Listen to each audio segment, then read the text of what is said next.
रुक जाओ, अपने अपने मुखौटे खोल दो।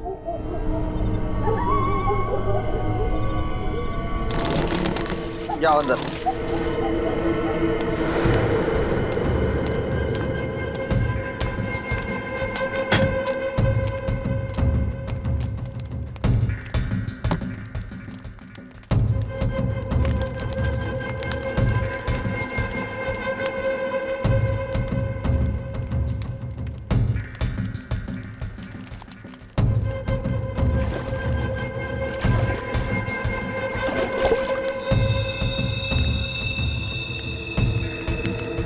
करना है कर लो, लेकिन तुम अब मुझसे अब ये काम नहीं करवा पाओगे।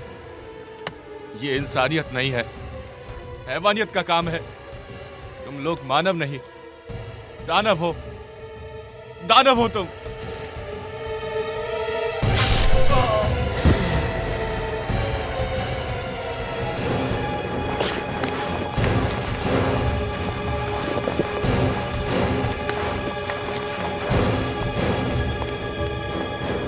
कान खोलकर सुन लो, जो हमारे खिलाफ आवाज उठाएगा तो उसे हमेशा के लिए सुला देंगे हम।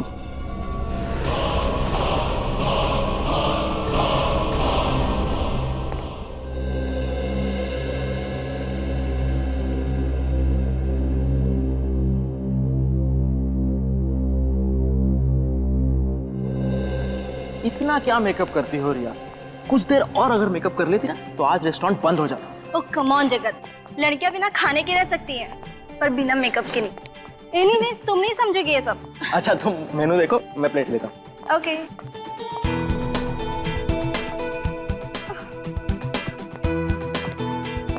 ये कितना ऑयली है, मैं नहीं खाऊंगी ये सब। रिया थोड़ा खाने से कुछ नहीं होता है। नहीं, मुझे तो अपना 6 किलो वेट और कम करना है। एक काम करती हूँ, मैं सूप ले लेती हूँ। मैडम जी इतनी डाइटिंग करोगी तो एक दिन हवा में गायब हो जाओगी। ठीक है, तो ये क्रैब सूप है, वो ले लो। ठीक है? ओके। उफो, यहाँ तो सूप बॉल ही नहीं है। सॉरी मैम, एक मिनट प्लीज। Thank you.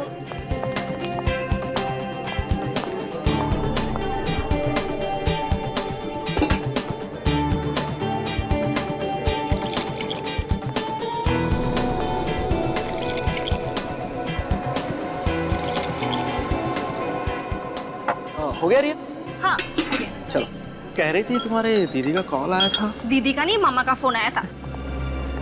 अच्छा मम्मा का कॉल था। हाँ तो रिया क्या कह रही थी तुम्हारी मामा?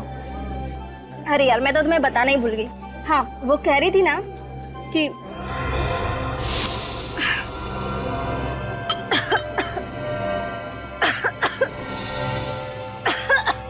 क्या हुआ रिया? कैसा तो लगता क्या हुआ रिया? क्या हो गया? रिया, रिया संभालो अपने आप को रिया। रिया, रिया, रिया। खाना गले में तो नहीं अटक गया? ये तो खाना नहीं, ये तो क्रैब सूप पी रही थी। रिया, अरे पानी पिलाओ ना उसे। क्या हुआ है? रिया, रिया, ये लो पानी। रिया पानी। ये तो मर गई है। रिया, रिया उठो रिया, रिया, रिया, रिया उठो रिया। रिया, कौन है इस होटल का मैनेजर? सर मैं हूँ मैनेजर। तुम इस होटल के मैनेजर हो? क्या मिलाया था तुमने सूप में? सर हमने सूप में कुछ नहीं मिलाया था सर। तुम जाकर बावर्ची को बुला कर लाओ जल्दी। बावर्ची को बुलाने की जरूरत नहीं है, अब तो सीआईडी आएगी।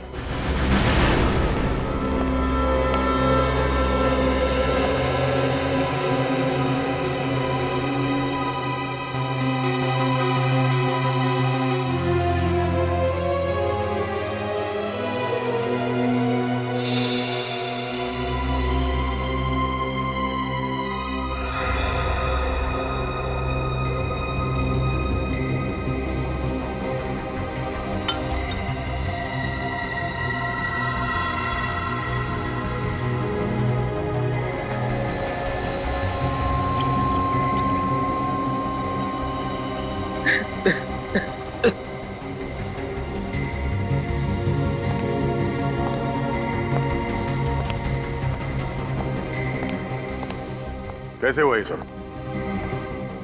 सर मैं और रिया इस डाइनिंग हॉल में जब दाखिल हुए तब तक रिया बिल्कुल ठीक थी सर। जैसे ही उसने ये सूप पिया और कुछ ही पलों में उसे बेचैनी होने लगी और ये सब कुछ हो गया सर। रिया को इससे पहले भी ऐसा कभी कुछ हुआ था? नहीं सर, कोई पुरानी बीमारी? नहीं सर, रिया बिल्कुल तंदुरुस्त थी सर। वो तो सर इन लोगों ने उस सूप में जहर मिलाया और मेरी बीवी को मार डाला सर। कमाल करते हैं आप। पिछले 2 घंटे से आप एक ही बात दोहराए जा रहे हैं। सर आप ही सोचिए, रिया मैडम ने जो सूप पिया है, हमारे बाकी गेस्ट ने भी वही सूप पिया है। सर अगर सूप में जहर होता तो बाकी लोगों पर भी तो इसका असर होता। आप लोग आपस में बहस करना बंद कीजिए। अच्छा, आप लोगों ने भी सूप पिया था तो आप लोगों को बेचैनी नहीं हुई? नहीं सर, अभी तक तो कुछ नहीं हुआ। पर मुझे इस औरत की लाश देख करके बेचैनी हो रही है। मैम, जो सवाल पूछा जाए उसका जवाब दीजिए आप। सॉरी सर, असल में मैं 2 बाउल भर के सूप पी थी, पर मुझे कुछ नहीं हुआ।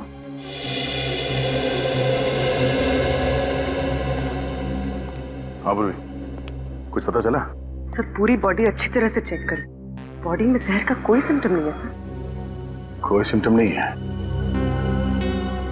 कुछ समझ में नहीं आ रहा। इन लोगों ने भी वही सूप पी, पर इन्हें कुछ नहीं हुआ, सब नॉर्मल है। तो अब क्या करें सर? डेड बॉडी को फोरेंसिक भेज दूं? तो जिसने ये सूप बनाया उससे मिलते हैं। इस होटल का रसोई घर चेक करते हैं। सर आप यकीन करिए, सूप में जहर बिल्कुल नहीं था। रिया मैडम की मौत एक हादसा है। सर अगर आप चाहें तो मैं और मेरा पूरा स्टाफ आपके सामने सूप पीकर दिखाते हैं।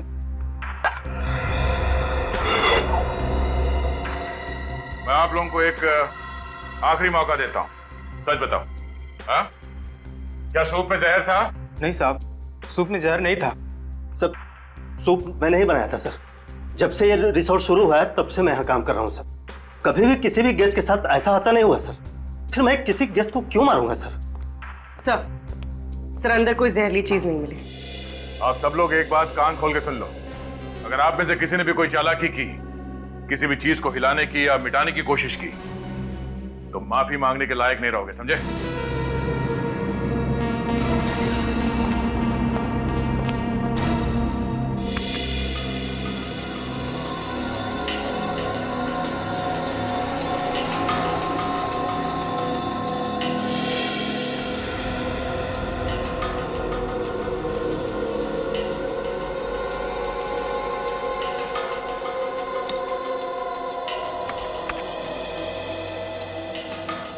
सर इस बात पर तो कोई भी विश्वास नहीं करेगा। जानता हूँ तारिका, और खास तौर पर वो प्रद्युमन तो बिल्कुल विश्वास नहीं करेगा। उसे समझाने के लिए तो ये सब कुछ दोबारा से करना पड़ेगा। क्या समझाना चाहता था तू सारंगी? कि रिया के सूप में जहर था? जहर नहीं था बॉस। मैं रेहा का सूप और बाकी खाने की चीजें टेस्ट कर चुका हूँ। रेहा की मौत जहर की वजह से नहीं हुई। जहर की वजह से नहीं हुई तो फिर हुई कैसे मौत? एलर्जी से। एलर्जी से? हाँ बॉस। जैसे ही रेहा ने वो क्रैब सूप पिया, उसके फूड पाइप में स्वेलिंग होने लगी। वो सूजने लगा, जिसने ट्रैकिया पर प्रेशर डाला और उसकी वजह से इसका दम घुट गया और ये मर गई। तो अगर रिया की मौत एलर्जी से हुई है, जहर से नहीं, तो फिर इसके पति का शक भी सही नहीं है। कोई केस है ही नहीं बॉस, केस तो है। रिया का केस नहीं है, लेकिन एक और केस आप लोगों का इंतजार कर रहा है। वो क्या? तो होटल में से जो प्लेट, चम्मच और बोल आप लोग लाए थे, उसमें से एक अजीब बात पता चली है। अजीब बात मतलब? बताता हूं, आइए।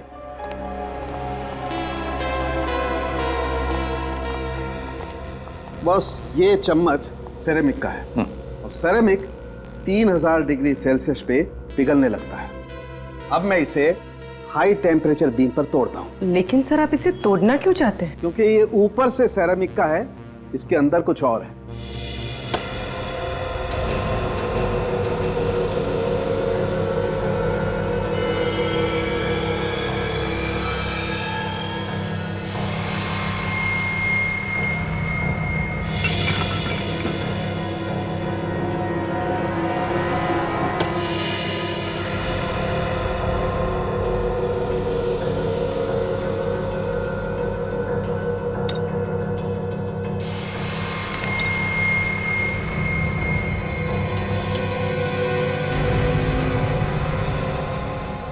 यार सालुंखे, ये तो हड्डी है। हाँ बॉस, ये एक हड्डी ही है। और चौंकाने वाली बात यह है कि किसी जानवर की हड्डी नहीं है, बल्कि ये एक इंसान की हड्डी है। क्या? इंसान की हड्डी? हाँ, किसी इंसान की पेल्विक बोन को काटकर उस पर सेरेमिक कोटिंग की गई है। लेकिन ये कैसे हो सकता है सर? हो सकता है, मैं बताता हूं। बॉस, हजारों साल पहले भी लोगों ने इंसान की हड्डियों से क्रॉकरी बनाई है। ये देखो, ये जो चम्मच है, ये किसी ने छोटे बच्चे की उल्ना, ये हाथ की ऊपर वाली हड्डी को तराश के बनाई है, जैसे कि वो चम्मच बनी है।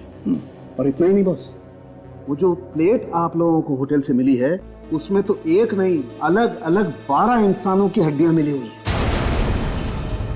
उस प्लेट में 12 लोगों की हड्डियां मिली है? हाँ। माय गॉड, कौन कर सकता है ये तो कोई ऐसा आदमी कर सकता है जिसका मानसिक संतुलन पूरी तरह से बिगड़ गया है। पता लगाना पड़ेगा होटल से कि उनको क्रॉकरी कौन सप्लाई करता है।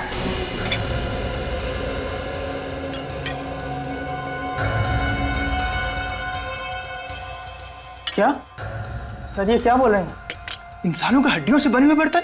हाँ, और ये सारे बर्तन हम ले जा रहे हैं ताकि चेक करके देख सके ये भी वैसे ही इंसानों की हड्डियों से बने हैं या नहीं। और अगर सब के सब जेल की हवा नहीं खाना चाहते हो तो जल्दी से बताओ, ये इंसानी हड्डियों से बनी क्रॉकरी इस रिसोर्ट में कहां से आई है? सर, हम तो बावर्ची हैं। सामान खरीदने और पसंद करने की जिम्मेदारी तो मैनेजर साहब की है। नहीं सर, मैंने ये क्रॉकरी बिल्कुल पसंद नहीं की सर। सर, आज एक सेल्समैन आया था सर, उसने ये सैंपल के तौर पर दिया। सर, महंगाई कितनी बढ़ गई है। इतने बड़े रेस्टोरेंट में भी क्रॉकरी का बजट नहीं है, सैंपल से काम चला रहे हैं। ये सैंपल की क्या कहानी है?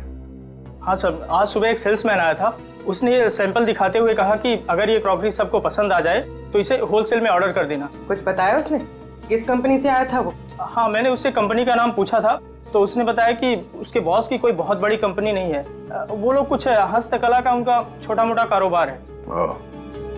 अगर उसे होलसेल में ऑर्डर की उम्मीद थी तो उसने अपना नाम, पता या फोन नंबर तो दिया ही होगा ना? हाँ सर, उसने अपना नाम धवल बताया था सर, और नंबर भी दिया है। सेल्समैन धवल?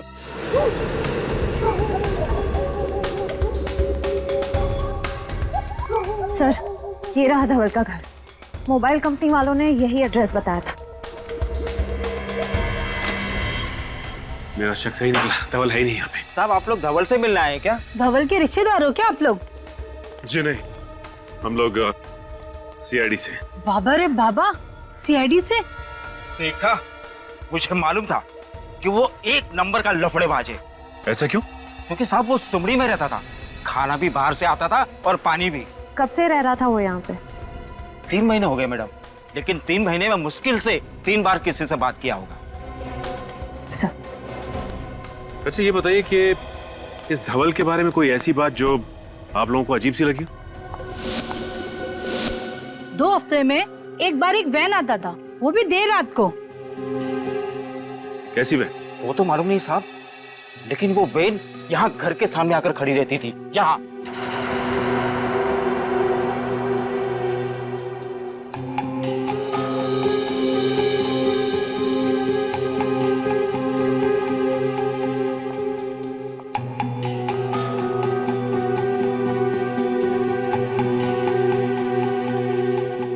धवल और दूसरा आदमी उसमें से बड़ा बड़ा कार्टून निकाल के घर के अंदर ले आता था। ठीक है, अगर आप लोगों की जरूरत पड़ेगी तो हम बुलाएंगे। आप लोग यहीं रुकिए। जी। क्या हो श्रेया, कुछ मिला क्या? सर ये देखिए, शायद धवल की फोटो है ये। धवल की फोटो? इस फोटो को देखिए, क्या यही धवल है? हाँ साहब, यही धवल है।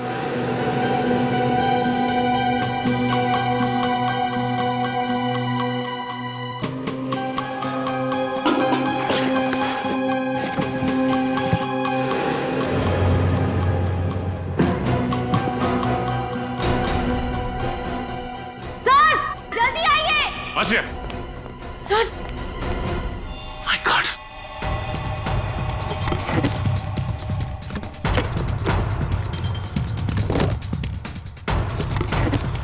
ओह नो, इतने सारे कंकाल। लेकिन सर, धवल ने इन लोगों का खून किया, किसी को पता कैसे नहीं चला? ये लोग चीखे तो होंगे, बदबू तो आई होगी। नहीं श्रेया, इन्हें यहां नहीं मारा गया है, बल्कि इन्हें बाहर मारा गया है और इनकी हड्डियों को लाया गया है कार्टन्स में। लेकिन सवाल ये उठता है कि ये लोग थे कौन जो मारे गए, और धवल ने इन्हें मारा कहाँ है? सर, एसीपी सर ने कहा है कि सारी क्रॉकरी की दुकानें चेक करो, पर कहीं कुछ पता ही नहीं चल रहा है। श्रेया, मुझे पूरा यकीन है कि ये क्रॉकरीज इन्होंने होटल में दी है तो किसी ना किसी दुकान में भी जरूर दी होगी। ध्यान से देखते रहो। सर, ये भी क्रॉकरी की दुकान ही लग रही है। चलो चल के देखते हैं। भाई साहब, हम लोग सीआईडी से। सीआईडी? जी हाँ, सीआईडी। अच्छा ये बताइए कि इस तरह की क्रॉकरी कौन बनाता है और कहाँ बनाई जाती है? सर, ये देखिए, इस प्लेट पर भी बिल्कुल वैसी डिजाइन बनी हुई है। इस दुकान का मालिक कौन है?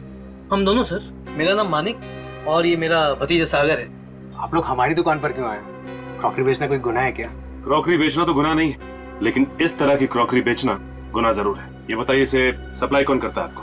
सर, ये कोई बड़ी फैक्ट्री का माल तो है नहीं। बाकी और क्रॉकरीज की तरह इस पर किसी कंपनी का नाम नहीं है। सेल्समैन आते हैं और सैंपल के तौर पर ये सेट यहाँ छोड़ जाते हैं। बाकी उनका माल बिकता है तो ये रोकड़ा हम उनको दे देते हैं। और ये माल लगातार नहीं मिलता, 2-3 महीने में एक ही बार आता है। और हाँ, हर बार सेल्समैन भी अलग अलग होते हैं। इसे पहचानते हैं आप लोग? हाँ, अरे ये तो वही सेल्समैन है ना जो पिछले 2-3 महीनों से ये माल सैंपल के तौर पर हमें देखा जाता था। क्या नाम था इसका? धवल, और आजकल फरार रही है। सर, आप क्या बात कर रहे हैं, कुछ समझ नहीं आ रहा। देखिए, हम आपको डराना नहीं चाहते, लेकिन आइंदा से इस तरह की क्रॉकरीज अपनी दुकान में मत रखिएगा, समझे? लेकिन क्यों?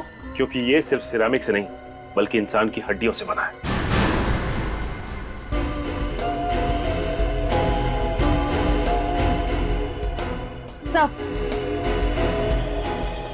सर, ये देखिए, वैसी ही प्लेट है और वैसा ही बोल है। रिपेयर और रीपेंट करने के लिए पीछे रखा हुआ था।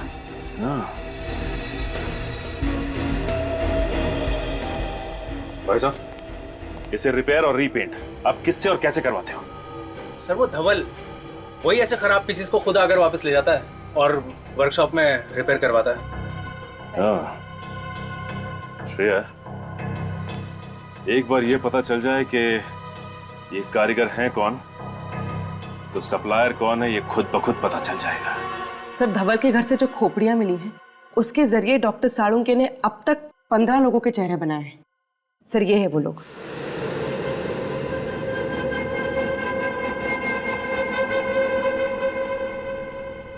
सर, ये सारे लोग लावारिस हैं और इनका कोई भी रिकॉर्ड हमारे पास नहीं। ढोल कहाँ रहता था? सर, दहीसर के पास किसी रजाना गांव में। दहीसर के पास किसी रजाना गांव में? इस रजाना गांव के पास तो कोई मुर्दाघर है, और ये जो कोई भी ये सब कर रहा है तो जरूर कहीं ज्यादा दूर नहीं जाएगा लाशों के लिए। रजाना गांव के पास के मुर्दाघर से ही लाशें उठाई होंगी उसने। पता लगाओ इस मुर्दाघर से। उस समय से मुझे ऐसा लग रहा था कि मुर्दाघर से कुछ लाशें कम हुई है, लेकिन जब आपने कंकाल की मदद से बने हुए चेहरे दिखाए तब मुझे यकीन हुआ। आप यहाँ के एडमिनिस्ट्रेटर हैं, आपके नाक के नीचे लाशें गायब हो रही हैं, आपको पता नहीं चल रहा है? मुझे अपने स्टाफ पर जरूरत से ज्यादा विश्वास था। गलती मेरी है सर।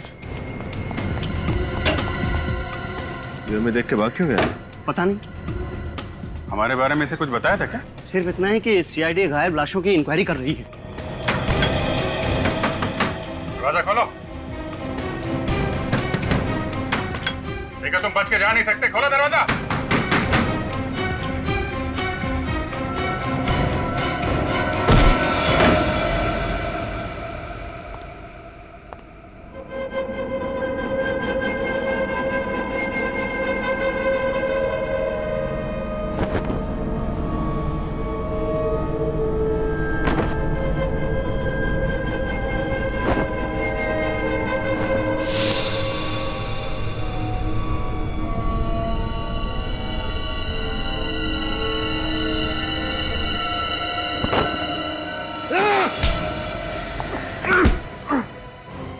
जिंदा रहने के लिए मुर्दों का सहारा ले रहा है? छोड़ दो मुझे, जाने दो। कहाँ जाएगा? तुझे तेरी मंजिल तक तो हम लेकर जाएंगे। लाशों की चोरी करता है। ये करता था लाशों की चोरी? हाँ, और ये मत पूछना कि लाशों के साथ ये क्या करता था। ले चलो इसे। कुछ साबित नहीं कर पाओगे इंस्पेक्टर, कुछ भी नहीं।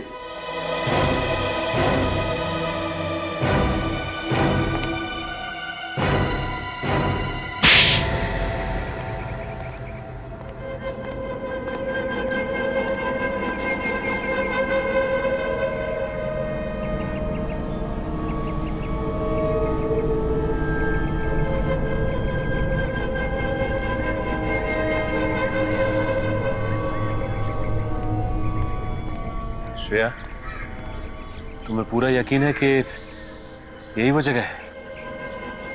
हाँ सर, हमारे खबरी ने इसी जगह के बारे में बताया था जहाँ पर क्रॉकरी पर हैंड पेंटिंग करने वाले कारीगर काम करते हैं। सर, उसने तो ये भी बताया था कि इनमें से कुछ कारीगर रात में कभी कभी गायब हो जाते हैं।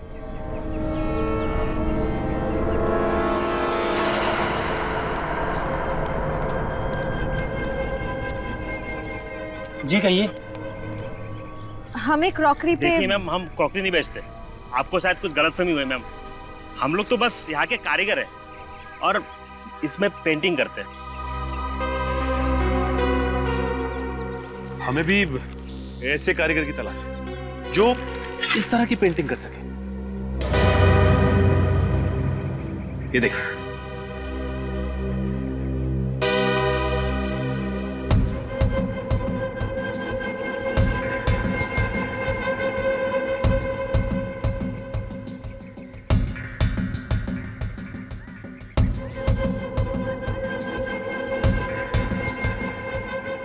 अरे नहीं साहब, ऐसा काम हमने कभी नहीं किया साहब। लेकिन हमने तो सुना है कि ऐसा काम आपके वर्कशॉप में होता है।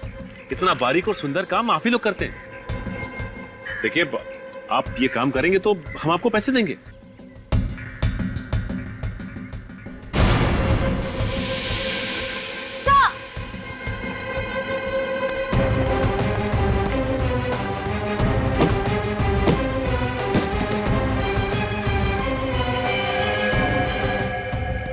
ये तो मर चुका है। रुक जाओ, गोली मार दूंगा मैं।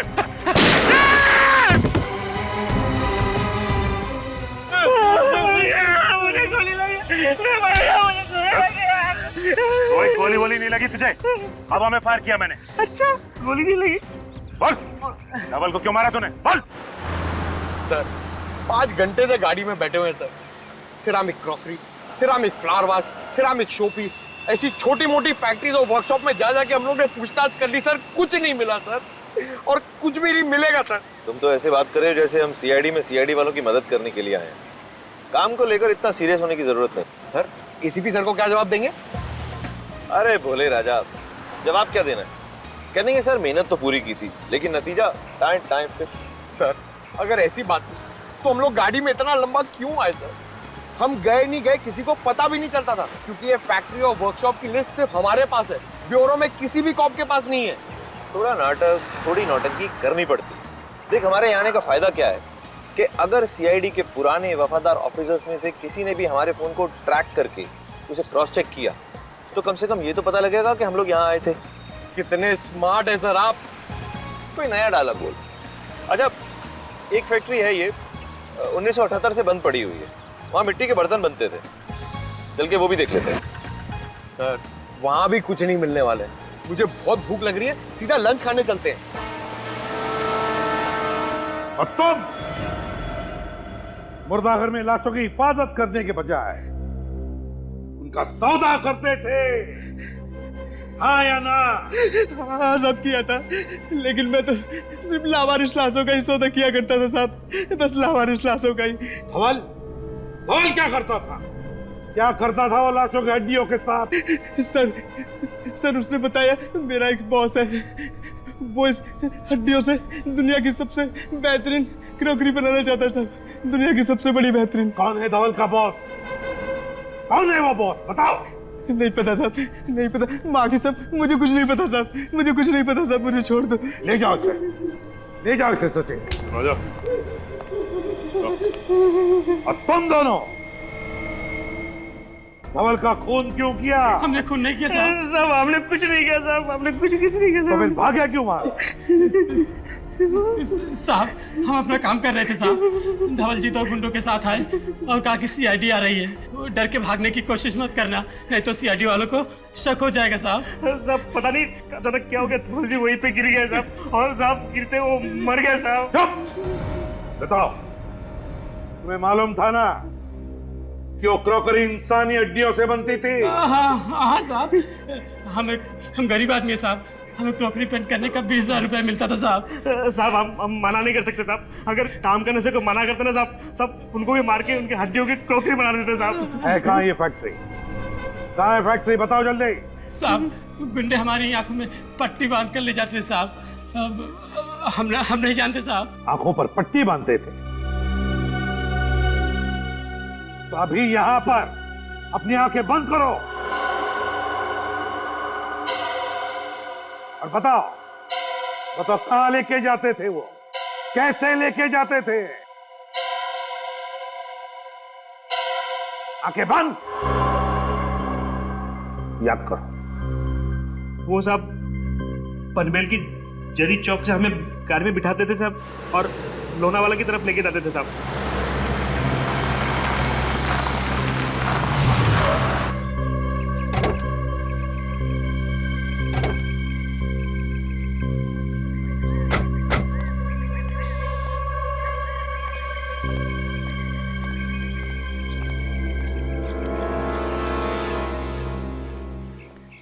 सर दिखने में तो कितनी बड़ी फैक्ट्री लग रही है ना।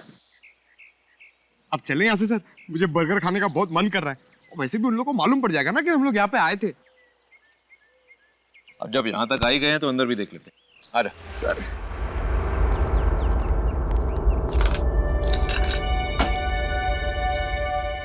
ये फैक्ट्री 1978 से बंद पड़ी है, फिर ये ताला नया कैसे? सर अभी तो आपने कहा था कि हम लोग सीआईडी का काम करने नहीं आए, तो ये ताला नया हो कि पुराना, आपको क्या फर्क पड़ता है? अरे बुद्धू, यही तो मौका है। देख, अगर कोई काम की चीज हाथ नहीं लगी तो बोल देंगे सर हमें कुछ भी नहीं मिला, लेकिन अगर कोई सुराग या सबूत हमारे हाथ लग गया तो सोच, पूरे शहर में ढिंडोरा पिट जाएगा कि सूरज और पंकज ने इतना मुश्किल केस अकेले ही सॉल्व कर लिया, जिसे सीआईडी के बड़े बड़े दिग्गज भी सॉल्व नहीं कर पाए थे। हाँ सर। समझा? एक काम कर, आसपास जरा जाकर देख कोई मिलता है क्या। मैं ये ताला तोड़ने की कोशिश करता हूँ। Okay sir.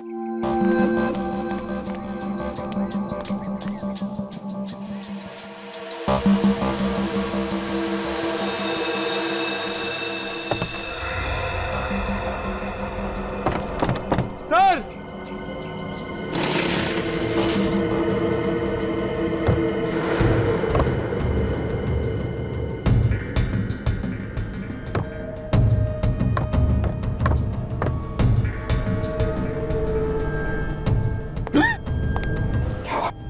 सर हड्डी। चुप।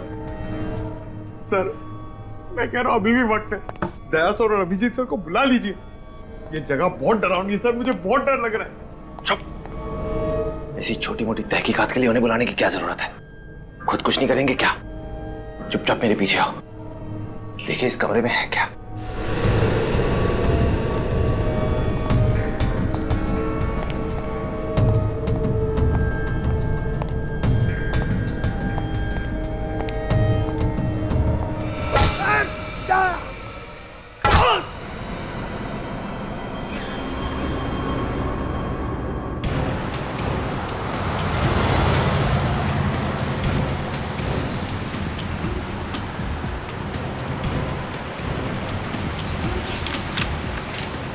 कारीगरों का कहना था कि पनवेल के जरी मार्केट से उनको उठाते थे, आंखों पे पट्टी बांधते थे और फिर लोनावाला की तरफ 20 से 25 मिनट तक लेके जाते थे गाड़ी में। सर और करीबन 10 मिनट के बाद गाड़ी दाहिने मुड़ जाती थी।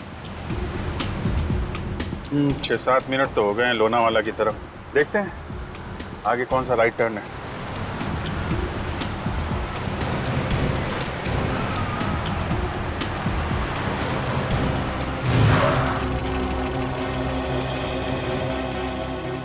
चिरंगी लेन, चिरंगी लेन, यही हो सकता है। इधर ले लो।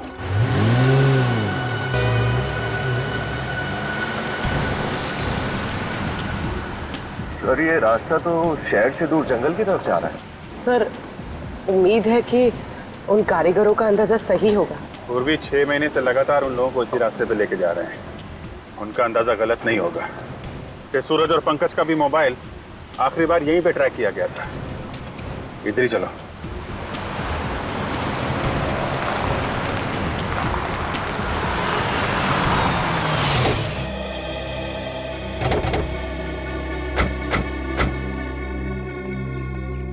सर रास्ता बंद है यहाँ पर। करीब 25 मिनट हो भी गए। तो सर उन कारीगरों ने ये भी बताया था कि गाड़ी से उतरने के बाद करीब 5 मिनट तक उन्हें जंगल में पैदल ले जाया जाता। चलो फिर जंगल में चलते हैं।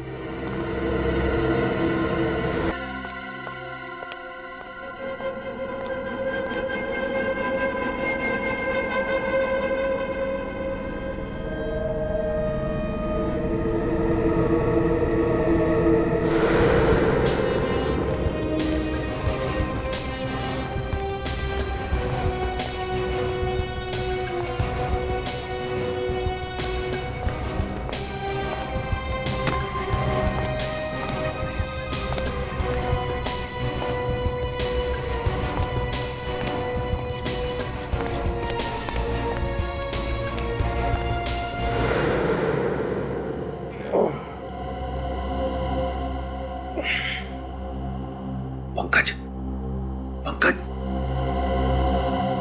पंकज, पंकज, उठ। चुप, चुप, धीरे बोल, धीरे बोल, धीरे बोल। सर,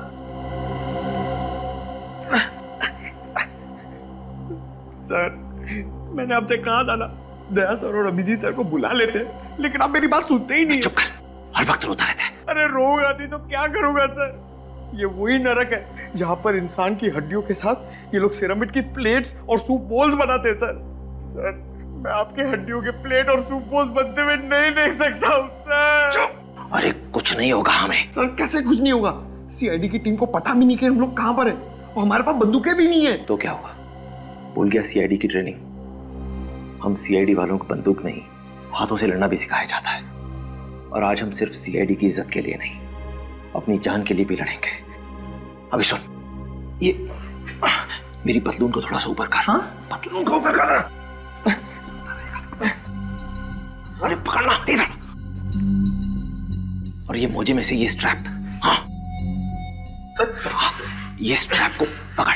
हाँ मेरा सर। हाँ चल ठीक है। हाथ में आ गया सर। अब देख क्या रहा है, काटना रस्सी। सर आप कितने स्मार्ट है सर। पुराना डायलॉग।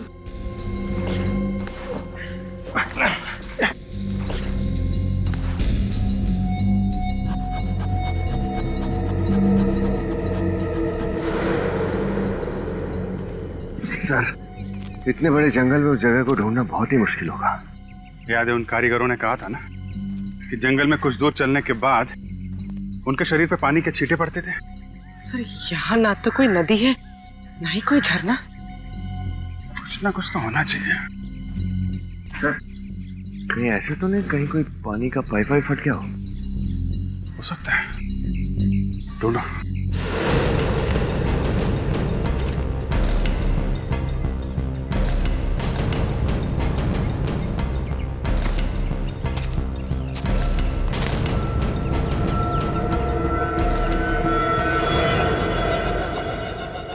जा रहे शेरा, देख क्या उन दोनों सीआईडी ऑफिसर्स को।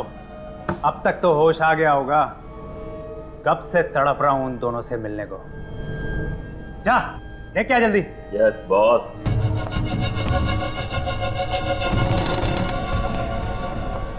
चल।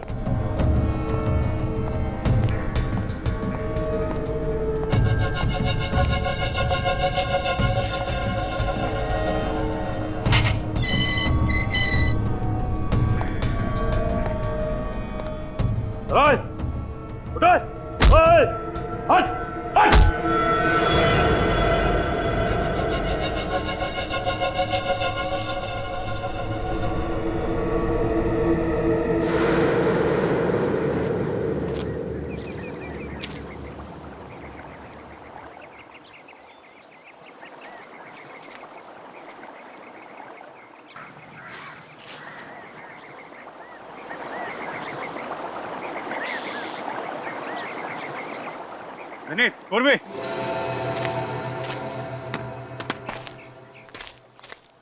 यहाँ अंदर पानी का पाइप जा रहा है। हाँ सर।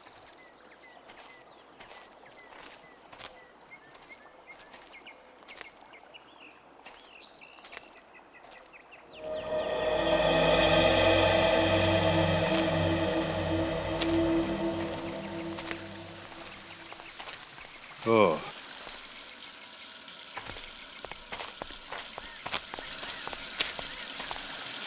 यहाँ पे पानी की पाइप फटी हुई है। तो लगता तो हम सही जगह आ गए। सही करो विनीत, यहीं कहीं आसपास होगी वो जगह। तो ये है वो जगह जहाँ पे सूरज और पंकज को कैद करके रखा है। चल चल फटाफट।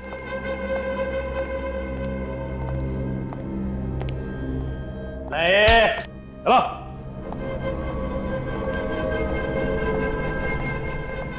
चल चल अंदर चल।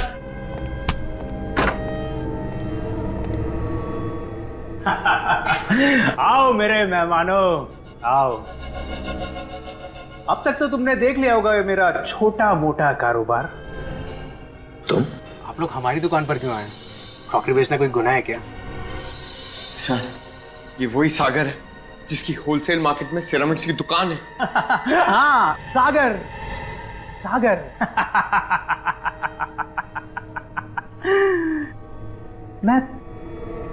मैं प्यार का सागर हूं,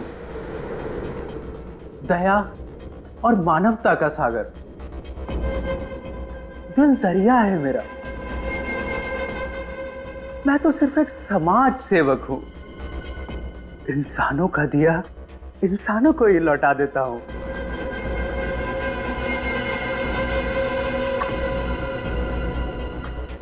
इंसानों की हड्डियां मिट्टी में क्यों मिले? इन हड्डियों से बर्तन क्यों ना बनाए जाएं? हैं?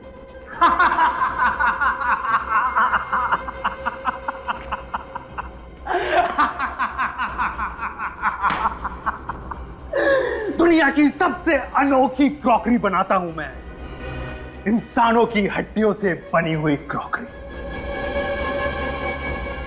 और इस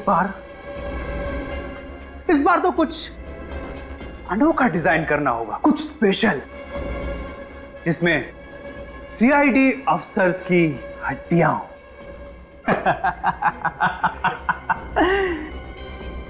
और उस रेंज का मैं अनोखा नाम रखूंगा। हाँ, सीआईडी स्पेशल रेंज। सब कुछ बिक जाएगा, सब कुछ बिक जाएगा। चुप! ये तू ठीक नहीं कर रहा है सागर। तुझे अंदाजा नहीं है कि हम सीआईडी वाले क्या कर सकते हैं। सीआईडी वाले नहीं, करूंगा अब मैं। शेरा, लेके जाए इन दोनों को और जिंदा तेजाब में डाल दे। कुछ ही देर में दोनों तड़प तड़प के मर जाएंगे। उसके बाद इन दोनों की हड्डियों से बनेगी सीआईडी स्पेशल क्रॉकरी। लेके जाओ।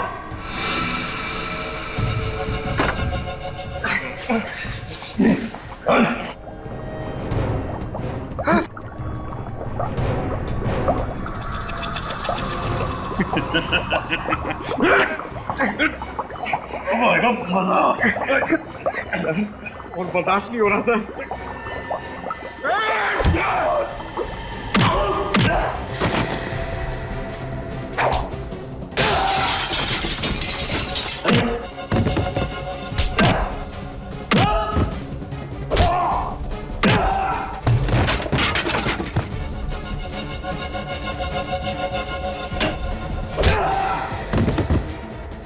सीआईडी की हड्डियों से क्रॉकरी बनाएगा।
बस तेरा खेल खत्म।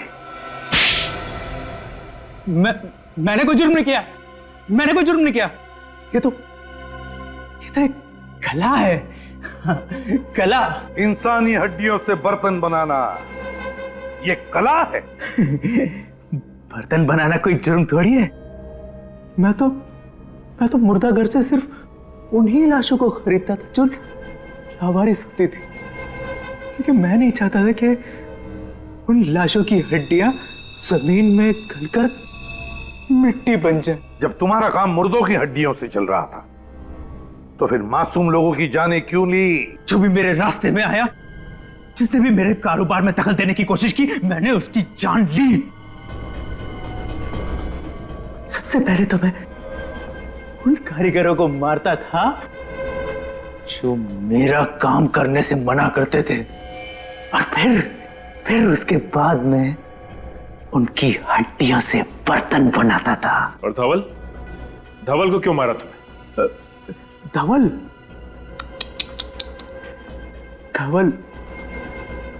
धवल मेरा बहुत चहीता था, दाहिना हाथ था मेरा। लेकिन क्या करें, आप लोगों ने उसको पहचान लिया और धंधे की वजह से मुझे उसको मारना पड़ा। अब आज के बाद अपनी खुद की हड्डियों के अलावा और किसी की भी हड्डियों को महसूस नहीं कर पाओगे। मेरी हड्डियां मरने के बाद मैं अपनी हड्डियों से भी बर्तन बनाऊंगा। इस तपस्या को कोई भंग नहीं कर सकता। इसकी दिमागी हालत ठीक नहीं कोई है, भंग नहीं कर सकता। साइकेट्रिक ट्रीटमेंट की जरूरत है इसे। फिर अदालत ही तय करेगी इसे क्या सजा देनी है। ले जाओ इसे।